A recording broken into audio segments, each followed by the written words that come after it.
A little after 8, we'll call our meeting to order.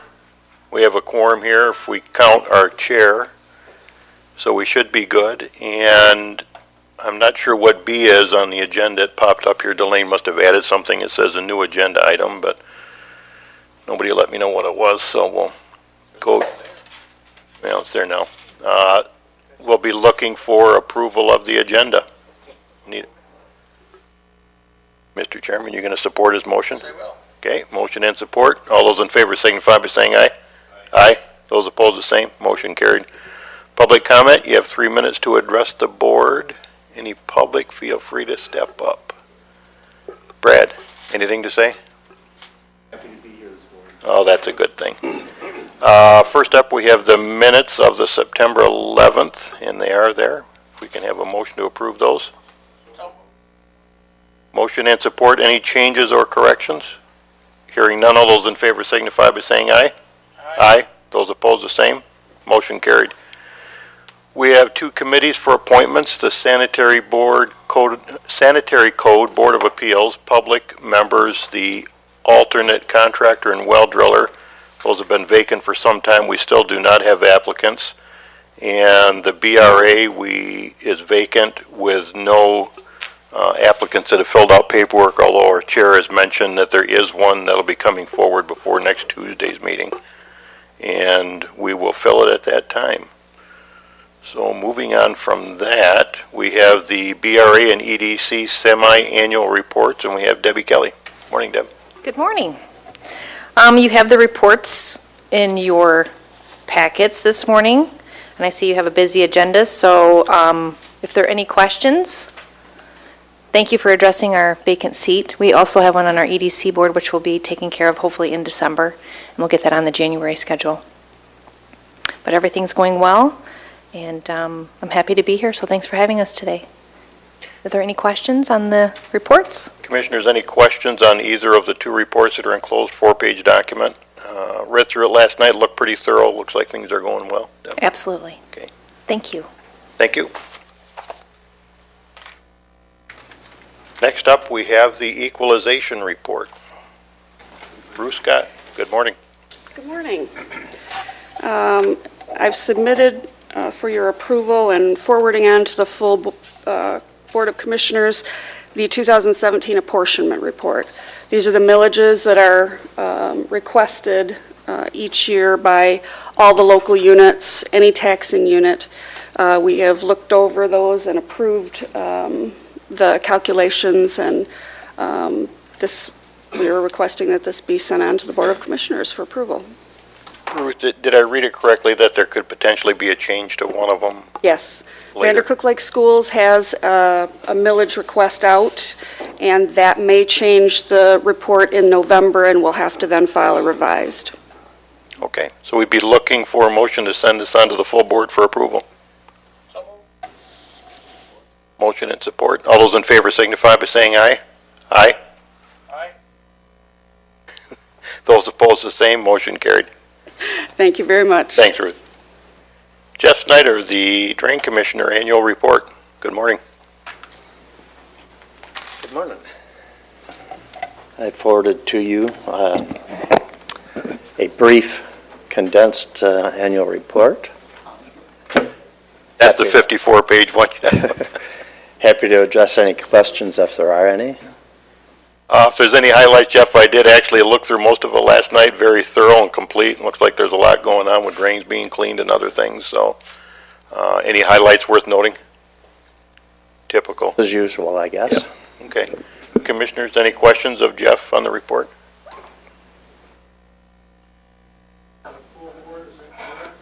Correct.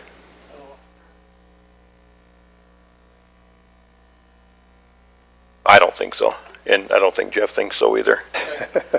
Thank you. And we'd look for a motion to send this on to the full board. Motion and support. All those in favor signify by saying aye. Aye. Those opposed, the same. Motion carried. Thanks, Jeff. Register of Deeds semi-annual report. Mona, I know you've been waiting anxiously for this.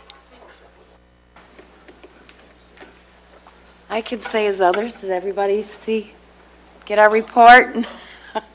Do you need me to go over it or anything? I'm kidding. Do you have any questions? Any highlights worth mentioning? Recordings are down, right? The sheriff's deeds? Down, Yeah. but we're at 96% of our recording budget because Right. of that flat fee last year. In county transfer, we've over 100% now already, so sales are good. Sheriff's deeds down, right? Sheriff's deeds are down, and I attached for each of you to see the townships, which may affect you. Okay. Commissioners, any questions of Mona? Okay, fine report, Mona, thank you. Next up, we have the airport MDOT sponsor contract to Motion to receive, Mr. Chairman. oh, I'm sorry. Move to receive. There's support? Okay, motion and support. All those in favor signify by saying aye. Aye. Aye. Those opposed, the same. Motion carried. Thank you, Mona. Kent Mauer, good morning. Morning. This item is an MDOT sponsor contract, total of $70,000. Our match share is $1,750.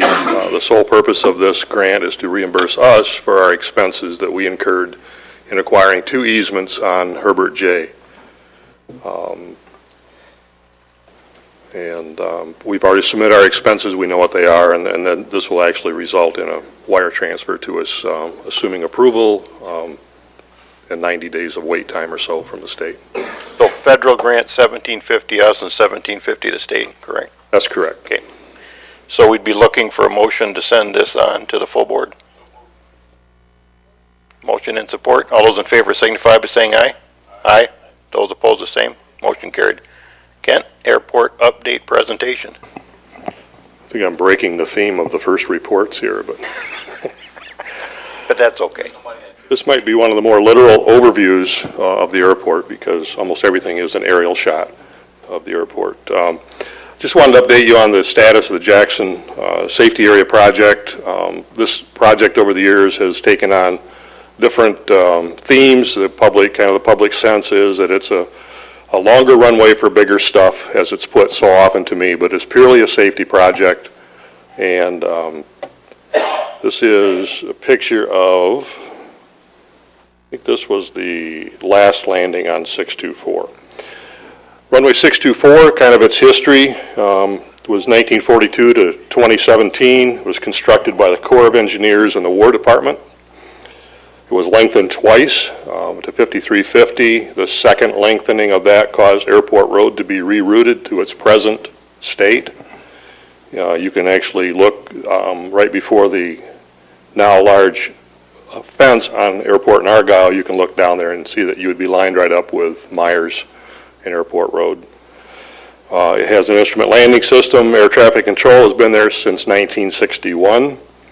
And a conservative estimate would be somewhere between 2.5 and 3 million operations on that runway in its life cycle. And that's just computing the average number of operations annually over those years, and then using a 60% ratio, because that is our prevailing wind runway. So I think it's a conservative estimate. It's been a strong part of Jackson's history. Here you see North Central Airline being loaded. That was out front of the terminal, well, actually out front of my building at that time.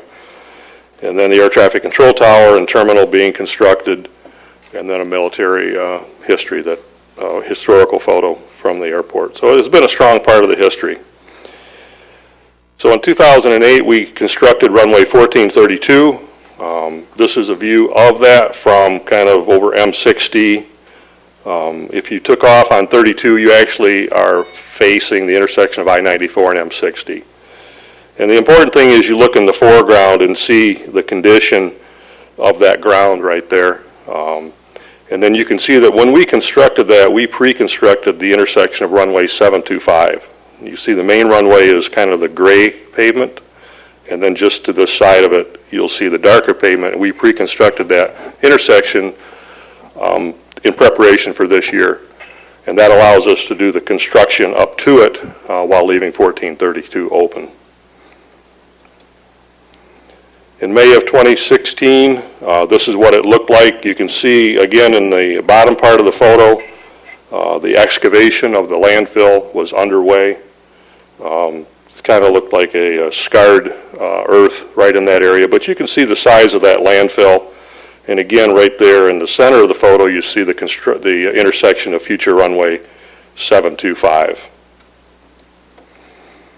June of 2016, again, we were just finishing the landfill. You can see the groundwater, the leachate ponds out there.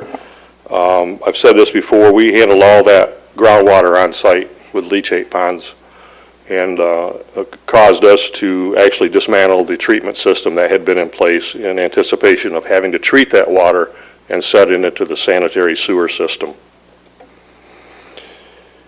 April of 2017, you can see that the construction on this side of the runway, the earthwork is at grade.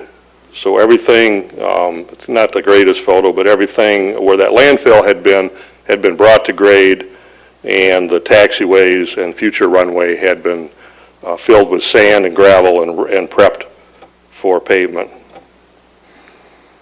June of 2017, you can see that the earthwork had extended to the east of runway 1432, and you can see that there's no pavement, but everything's at grade, and you can clearly see the footprint of the future runway and taxiway system.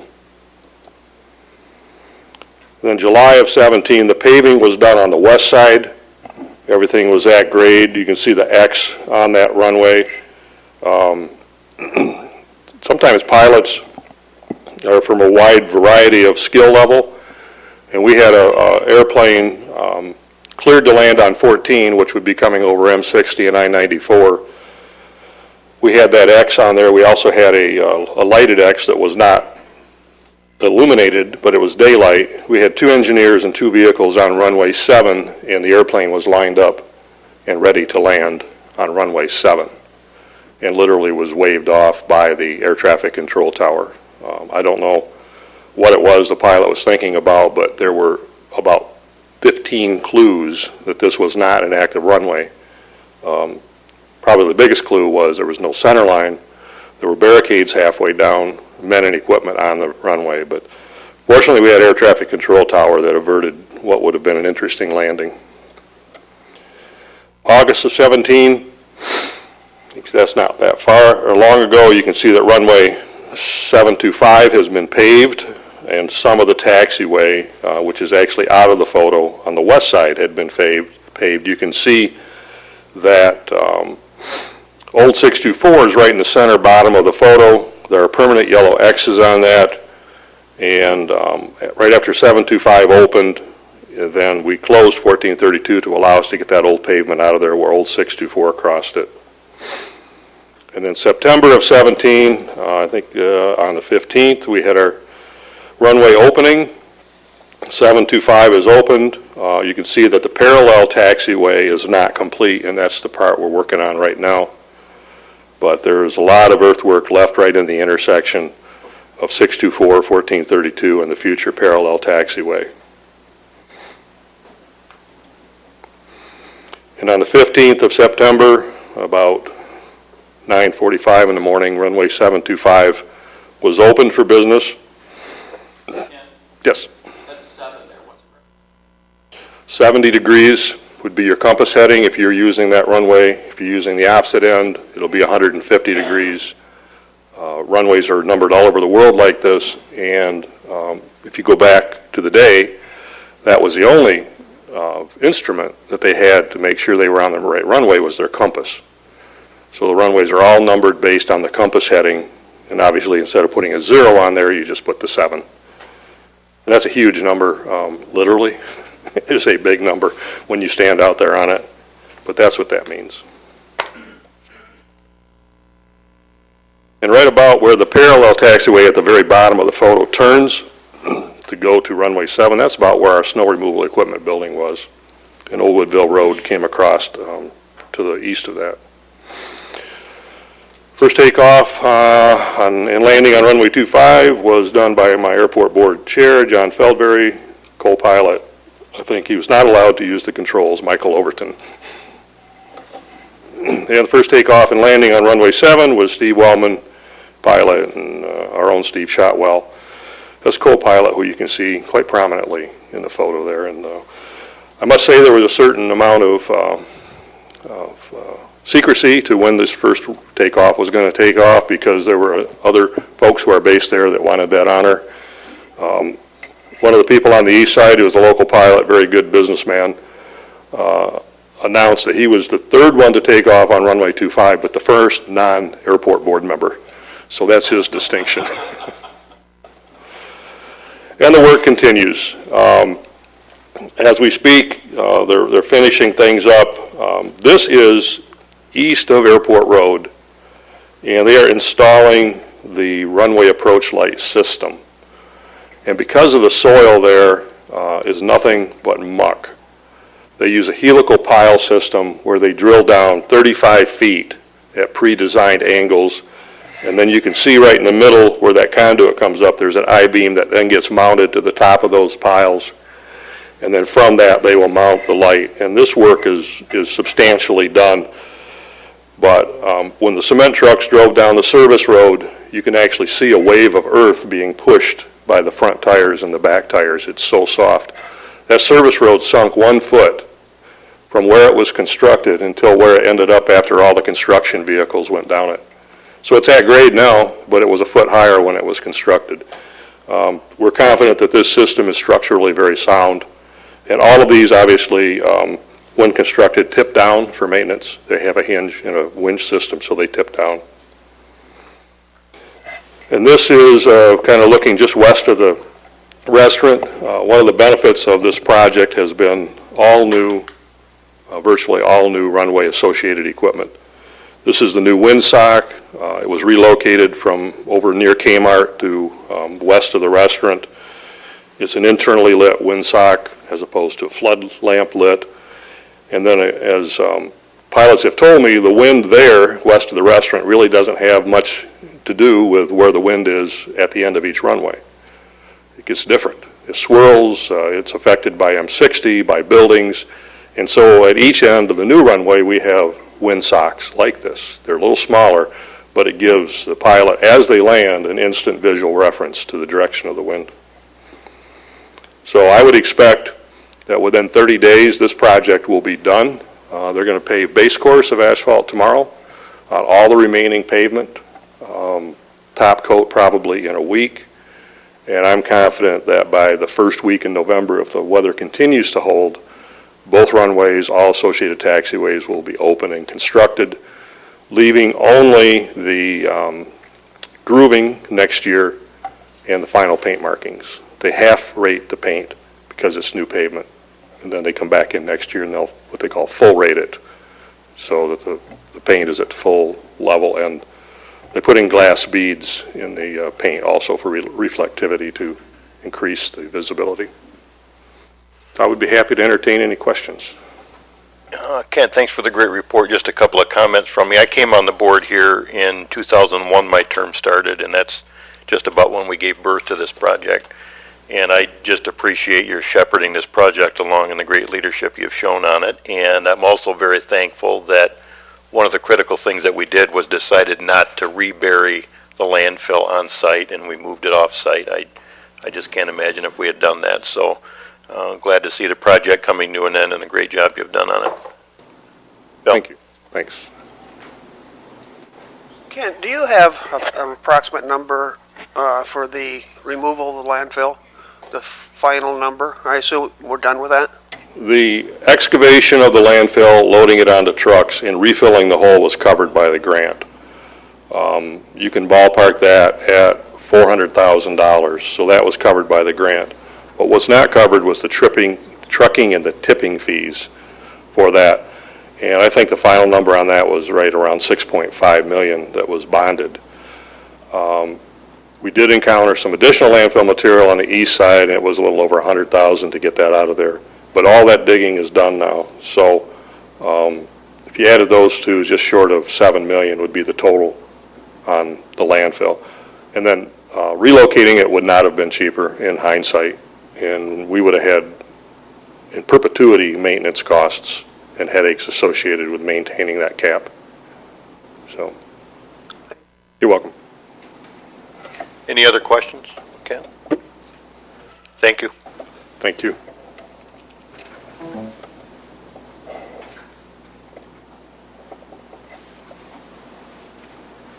Sheriff, with the approval for purchase of gas masks for area police with Homeland Security funds. Sheriff? Undersheriff? Good morning. I have before you an item that I'm looking for approval on to move forward with this project and make this purchase. This was a project created by the Emergency Management Division of our office. This is to supply gas masks, a universal gas mask to all county law enforcement. We're looking to purchase 81 masks and for the total amount of $31,630. This is covered completely by Homeland Security funds. This has been approved at the local and the state level, so the project has been approved for full reimbursement, so I'm looking for approval from this board to make the expenditure.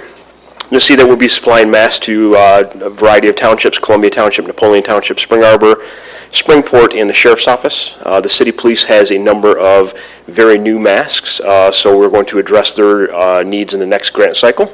And the Blackman Township, of course, you see is not in there, but they have a specialty mask that interacts with their firefighting gear.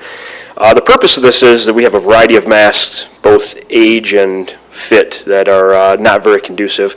We're looking to make these a universal type of fit. Also, the canisters that go on them to make this a universal type of item. The state police has a asset, essentially a trailer. If you have a large disturbance or something where you are doing sustained operations, they can bring that trailer down, resupply these canisters and things of that nature.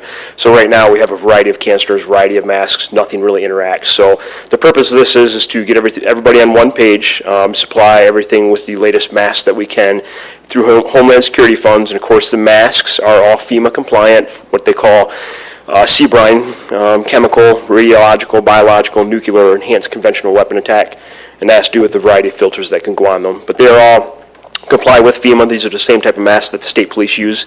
And this will be a state bid purchase. Of course, there's actually only one supplier in the state of Michigan for those, leveraging a competitive government bid price. Okay, any questions of the Undersheriff? If not, we'd be looking for a motion. Gets approved here, committee. Motion. And the support. Okay. Questions or comments? Hearing none, all those in favor signify by saying aye. Aye. Those opposed, the same. Motion carried. Thank you, Undersheriff. Thank you. Next up is the school liaison program agreements. Sheriff, good morning. Okay, you probably have had a chance to look at the report, I assume. Briefly, this is various contracts we have with a number of school districts throughout Jackson County, including Northwest, Grass Lake, Hanover, Horton, Michigan Center, East Jackson, Vandercook Lake, and the ISD, the Career Center. We have in total 7 schools that we're in, and we have 6 of the 7 contracts that were requested signed. We have 1. I got a commitment from Kevin Oxley. We worked through some issues that he had some concerns about, and I expect that will be back to us. I'm guessing this week, probably within the next day or so. So the other 6 contracts are on the county administrator's desk, and as soon as the 7th one comes, we'll get together and with your approval, sign those. I know there's questions about the budget related to this. There's cost of the program is around $235,000. We receive about $150,000 in revenue. There's a couple things that need to be highlighted in regards to this, and I made this point a couple of weeks ago in a meeting with Commissioner Shotwell and Commissioner Duckham. 20% of one of the FTEs in that assignment does not work in the schools. They're assigned to patrol. The other thing is that a lot of those folks do other things. Even, I'll use an example. Last week there was a fatal accident on 127, and one of the officers assigned to the schools went up and helped reconstruct the accident on 127 in assistance to Blackman Township. There's that issue, and then obviously anytime the schools are out, and in particular during severe weather events, in particular snow, the school liaison officers work the street or work the road and are able to assist. So there's been some question about whether we subsidize the program. Could be minimally, but it's such a great relationship between the schools and us, and I could highlight numerous examples of when we've used those folks in other assignments. So if you have any questions, please feel free. Sheriff, I appreciate you bringing these to us. Any questions of the sheriff on the contracts? If not, we'd be looking for approval. Support. Motion and support to send it on to the full board. All those in favor signify by saying aye. Aye. Aye. Those opposed, the same. Motion carried. Thank you, Sheriff. Next up, we have J.C. Dot with a skid steer.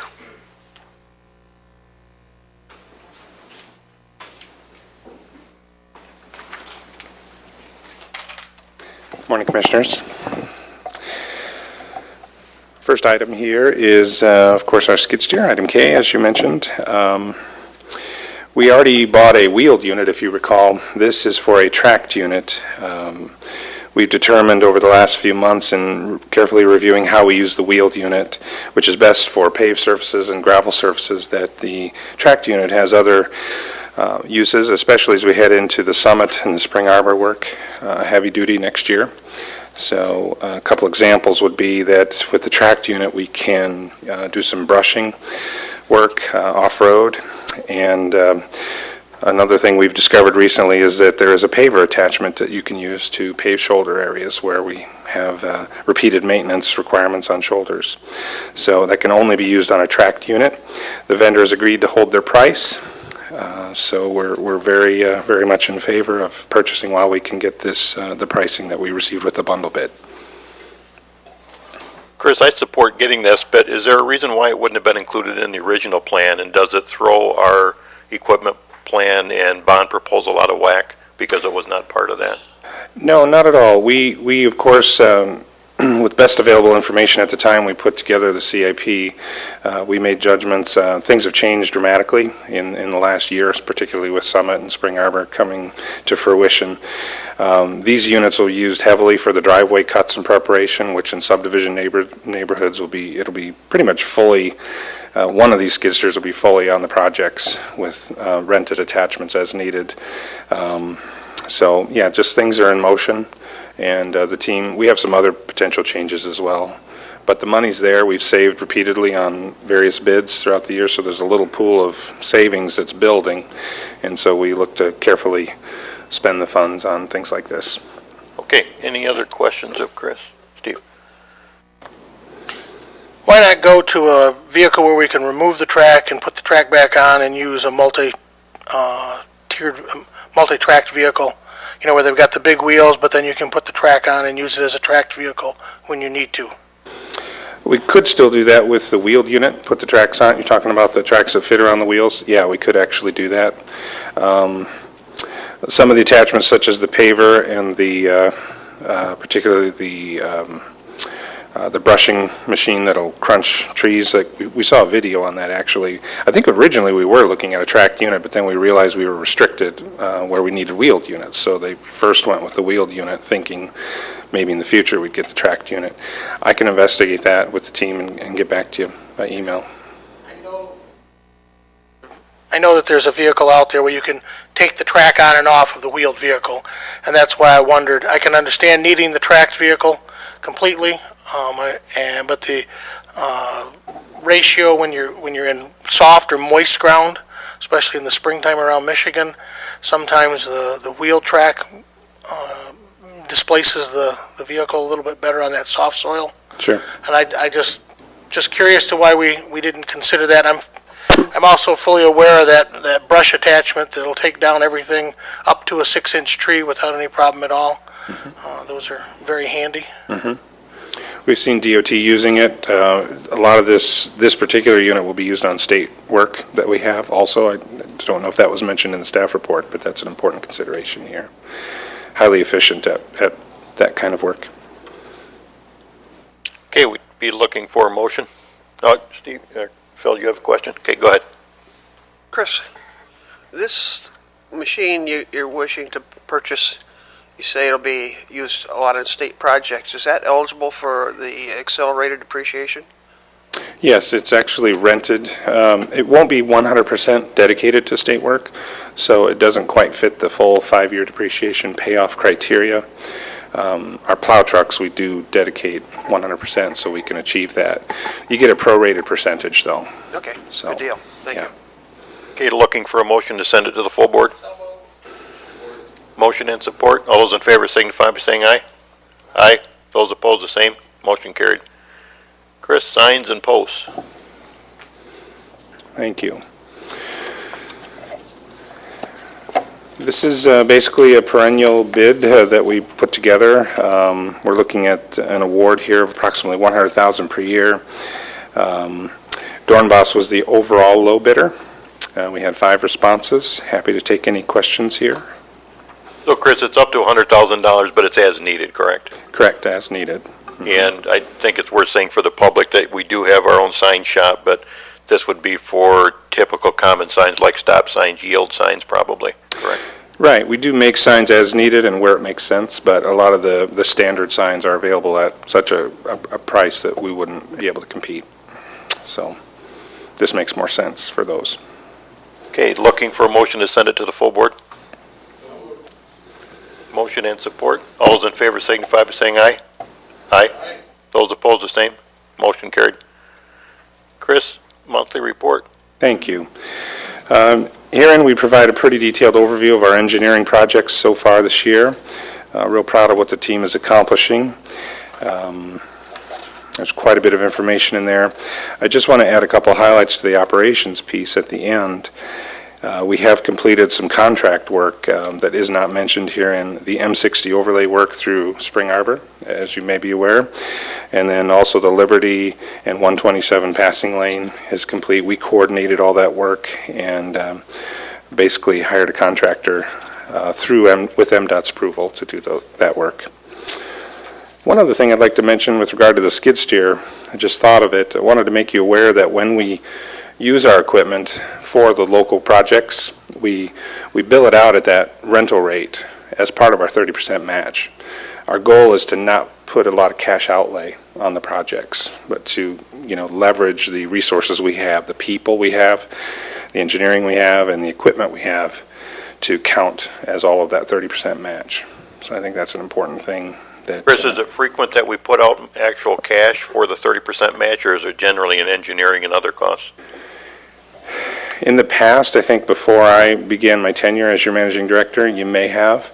My goal, though, from a financial and strategic vantage point is to take all project costs as a complete project. And so we take all the engineering costs, we take the sign work, we take the tree work, everything, and that counts, it kind of adds up. There may be a small portion of cash outlay in the end, depending how much paving work is needed and so forth, but any of the shoulder work, restoration work that our crews are doing, using skid steers, et cetera, equipment like that, is counted as our match on an in-kind basis. So it's to our advantage. Okay. Any other questions of Chris? Thank you. Steve? Chris, great job on South Jackson and Springbrook Road. The neighbors are thrilled. But if you drive South Jackson Road from Lindsay north, there's about a 6-inch gap in the stone. And I don't know, he's shaking his head, yes, he's aware of it. Okay. I didn't know if it's something we need to be concerned about. The shoulder, you mean? No, it's not in the shoulder, it's center of the road. We've got a longitudinal line, it looks like stone didn't get adhered to something or something like that. Oh, yeah, we've looked at that. Bruce and I together, we're looking at that. Okay, go ahead. There was a clogged nozzle on the truck, and they've been looking at ways to better communicate with the driver and understand what's happening as it's happening. It's new equipment they're still getting used to, so. But yeah, we were having discussions with that.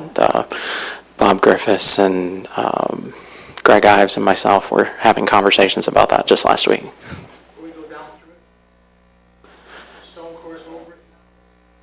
I haven't been part of that conversation, but We'll find out, but we were none too happy to see that. You're talking about the gap in the road, right, with the clogged nozzle, as Bruce mentioned, yeah. Thank you, Chris. All right, thank you. Administrator Controller Drone Policy. Mike? Oh, yes.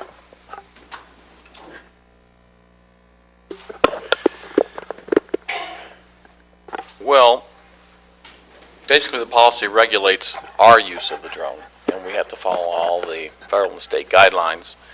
We were really restricted in applying any policy to any other private use, but, Other than that, this is for our own benefit. So to be clear, we're not trying to regulate No. private citizens' use of drones in Jackson County. Nope. It's just our use of county-owned drones, I assume, or Correct. ones we could contract for.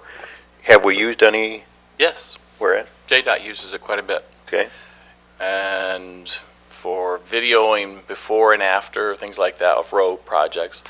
You can imagine, I know I've experienced it myself back in the day, you know, you do a road project and suddenly a neighbor will come out and say, well, you know, you tore up my whole approach, it's all cracked up and broke. Well, we usually go back and we used to take pictures. Now we can fly it and it's real easy and evident to show them, well, wait a minute, this was broke before we ever started. That kind of thing. But that's just one of the many uses, and I expect that you'll see a lot more use of it in law enforcement too, you know, especially for search and rescue. Large areas, it's easy to look down on, and they come with different features. You can get them with infrared and all kinds of different types of cameras, heat signatures and so forth. Other questions? Okay. Be looking for a motion to send the policy on to the full board. Motion and support. All those in favor signify by saying aye. Aye. Those opposed, the same. Motion carried. Administrator Controller, Michigan Indigent Defense Commission proposal. No action item, right? Okay. Hi, Deb. Good morning, that's correct. This is no action, it's informational only. I will be coming back in November for approval, so you will see this coming back. We have a report that's due November 20th to the state as our proposed compliance to the new standards that were implemented at the state level. So we will be back in November. So this is informational, kind of explains what the standards are, what we need to comply with. It is indicated to us at this time by the state that we will not be required to spend anything over and above what we're currently spending for court-appointed attorneys.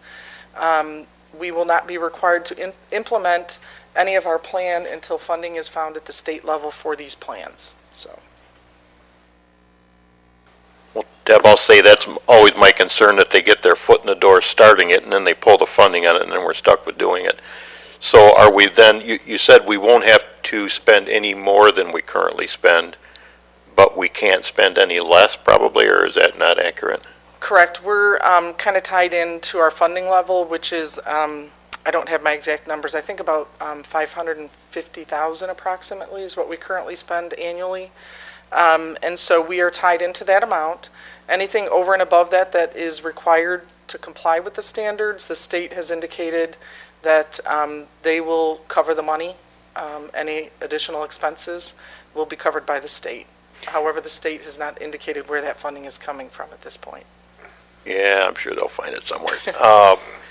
Deb, you're very familiar with the court system. Are there any things that we're going to have to do with this that we don't do on the prosecution side? I mean, are we going to end up, well, probably certainly not spending more than we do on prosecution, but I have taken a quick read through it, but I'm also concerned that we'll end up doing more for indigent defense than we do for prosecution. Should that be a concern or not? There is a concern as far as discovery, the amount of discovery that's requested. So the prosecutor is concerned about that will change. So he actually, in my meetings with him, he is actually requesting an additional staff person in the proposal because of the additional requirements and how it's going to impact his office. But again, that would mean that we would not have to do that unless they provide funding for it? Correct. I see. Correct. Okay. Yes, so the state has indicated, although they haven't allocated it, I do not believe it's in the 2018 budget for the state. So I'm anticipating these standards will not be implemented. Probably, my guess would be 2019 at the earliest, because the funding has not been allocated yet. Okay. Commissioners, any other questions? Phil? Thank you. Does this set a new minimal level that the defendants get for defense, or does it raise the level?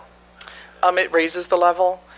They're still entitled to the indigent defense. However, there's some, as part of the standards, one of the things, preliminary at an arraignment, your first appearance at the court system, typically you don't have an attorney. Some people do if they hire one, but a majority of the people do not have one. One of the standards is that an attorney is required if the person is deemed indigent at that arraignment. So we have to figure out a way to have an attorney at that arraignment now, which typically wasn't normal procedure. So it is raising the bar, which is why there's going to be some additional staffing requests in multiple areas. So the sheriff, in my meeting with the undersheriff, he anticipates there's going to be some additional visits. The attorneys are required to do investigations, in-depth investigations, and additional meetings with their clients once they're appointed on that case. So there's some concern on the sheriff end as far as visitations and those types of things, so. Okay, so the bar and the activities for the raised bar for the Indigent Defense Fund and then the prosecutor both, Correct. In that many- won't be implemented until the funding is available at state level, or are we just going to keep a tab and get reimbursed later? We've been told that we do not have to implement we have to develop a plan, which is what will be coming back to you in November. We've been told we do not have to implement that plan until the funding is available from the state. So we don't have to do anything, just submit the plan by the due date. Once the funding is available, then we will have, I believe it's 6 months to implement our plan. Thank you. But Deb, actually, we'd be wise to not implement anything until it's mandated, would we not? Because then it becomes part of what we're already paying, right? That's correct. There are some counties that have done it voluntarily, but they are not receiving reimbursement for any of the additional funding. So, Okay, and again, no action needed on it, it was informational only. Okay. Steve. Mike?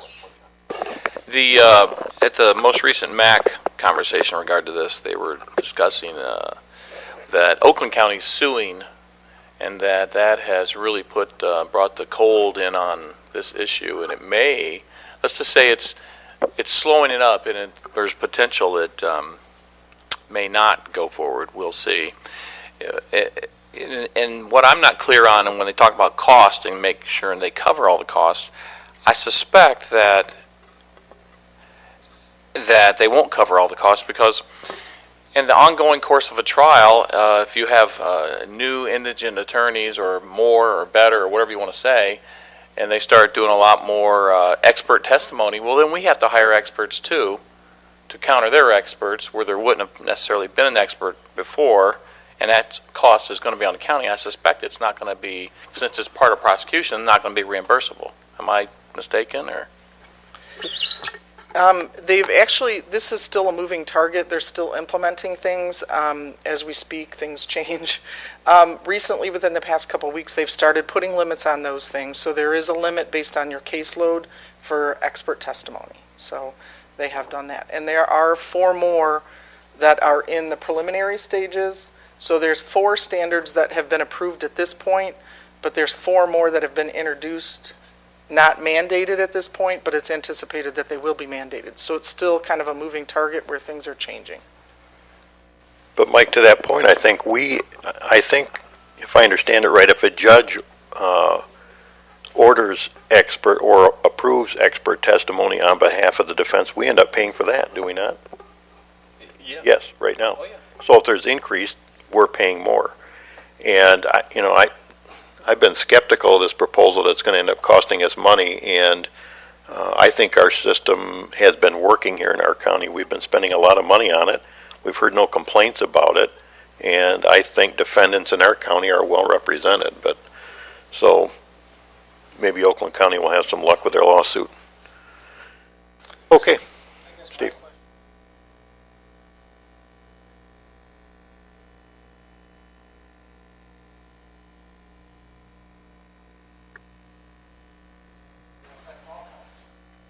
I believe Macomb County has also entered Oakland County's lawsuit, so I believe both Macomb and Oakland County are part of it. I do not know that part. I don't believe so. It's just the 2 of them at this point that I'm aware of. I would be supportive of at least looking at that. Yeah. Maybe our administrator can look into it. Okay, very good. So Deb, when it comes back next month, will we be looking to have action on it then, or not necessarily? Yes, in order for me to submit the approval, or the proposal by November 20th, I have to have approval for a signature from the board chair, so I will be looking for approval of our proposal and, which then I have to submit by November 20th. So I'll have it at the November 7th, I believe that's study session. Do you know what Oakland County's done? Have they submitted their proposal or don't know? We can't see other people's proposals. All that's out there, are there's some pilot projects that people have voluntarily done, but I don't have any other projects or proposals that I'm aware of other than the pilot ones. Okay. Thank you for the input. Moving on to other business, we have the claims looking to pay the bills. Looking for a motion. Is there support? Yes. Motion and support. All those in favor signify by saying aye. Aye. Those opposed, the same. Motion carried. Other minutes? I see none. Looks like the November reporting schedule, we don't need to have a meeting because there's nothing there. And takes us to public comments again. Hello, public. Brad, you still going to remain silent? Okay. Committee member comments? Hearing none, we're adjourned.